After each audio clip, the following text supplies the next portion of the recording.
Big boss హౌస్లో mid week elimination అయ్యి సోనియా ఏమో బయటకు వచ్చడం జరిగింది హౌస్ నుంచి. అయితే బిగ్ బాస్ సీజన్ 8 4వ వారంలో షాకింగ్ ఎలిమినేషన్ చేయబోతున్నాము అంటూ ఈ వారం డబుల్ ఎలిమినేషన్ ఉండబోతుంది అంటూ బిగ్ బాస్ ఆల్రెడీ అనౌన్స్ అయితే చేయడం జరిగింది. అయితే మొదటి ఎలిమినేషన్లో సోనియా అయితే బిగ్ బాస్ హౌస్ని వదిలి బయటికి వచ్చేయడం జరిగింది. అయితే ఈ వారంలో బిగ్ బాస్ హౌస్ ఎవరు ఊహించిన ఎలిమినేషన్ అయితే అందరికీ షాక్కి గురి చేస్తూ వచ్చేసింది.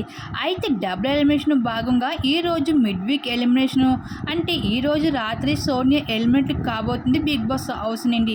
అయితే ఓటింగ్ ప్రకారం చూసుకుంటే ఈ వారంలో ఆదిత్యకి, నాగమణికంటకి, సోనియాకి వీళ్ళ ముగ్గురికి కూడా ఓటింగ్ లిస్ట్ చాలా తక్కువగా రావడం వల్ల డేంజర్ జోన్లో ఉన్నారు వీళ్ళు ముగ్గురు కూడా. అయితే ఫైనల్గా అయితే సోనియా ఏమో మిడ్ వీక్ ఎలిమినేషన్లో హౌస్ నుండి బయటకు వచ్చడం జరిగింది బిగ్ బాస్ వదిలి. అయితే సోనియాకి అతి తక్కువ ఓటింగ్స్ రావడానికి సోనియా 10 రకాల కారణమని చెప్పుకోవచ్చు. సోనియా ప్రతి గొడవలు తీసుకుంటూ తన నోటి దురుసు వల్ల అయితే ఇప్పుడు జనాల దృష్టిలో చాలా నెగిటివ్ అయితే సంపాదించుకుంది సోనియా. ఇంకా నెగిటివ్ సంపాదించుకోవడం వల్ల అయితే సోనియాకి అతి తక్కువ ఓటింగ్స్ అయితే రావడంతో ఇంకా బిగ్ బాస్ హౌస్ వదిలి అయితే బయటకు వచ్చడం జరిగింది మిడ్ వీక్ ఎలిమినేషన్లోని. అయితే ఇది సోనియాకి ఇది ట్విస్ట్ అని చెప్పుకోవచ్చు. ఎప్పుడు ఊహించిన విధంగా మరి సోనియా ఎలిమినేషన్పై మీరేమనుకుంటున్నా మీ అభిప్రాయం తెలపండి.